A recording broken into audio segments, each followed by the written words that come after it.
вот мероприятие было принято решение о перекрестном годе? Потому что я думаю, ведь часто вопрос все равно вот в обществе, общественность поднимает вопрос. И ЕАЭС организовали, есть какие-то трудности.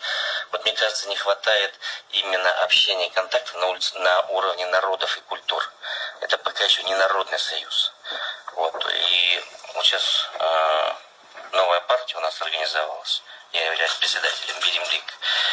Партия демократического социализма, Евразийский выбор. Вот. И свою идеологию, своя философия нашей партии – это евразийство. Мы будем стремиться туда. 30 лет нашей жизни независимости, они показали, что пора уже одуматься и пора уже возвращаться. Вот. Да.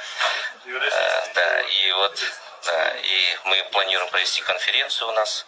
Мы приглашаем, значит, философов, ученых, таких как Долгин, членов Изборского клуба. Вот. Надеемся, у нас филиал откроется Изборского клуба. Вот. И я хочу сказать то, что сказал Иван Итулович сейчас, очень важно. Действительно, у нас единый корень. И действительно, на территории евразийства суверенным может быть государство только объединенное на всей территории евразийства.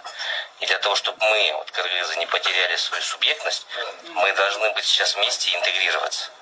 И то же самое и Россия. За последние 2000 лет 4 возникало государство, которое закреплялось на века. И у нас действительно общий корень. Общий корень. И сегодня разговор уже больше идет не о России, как Киевской Руси, а как преемственной Орды. Вот. Поэтому на самом деле у нас очень много общих корней. Вот. Поэтому свободная жизнь хорошо, но пора возвращаться домой.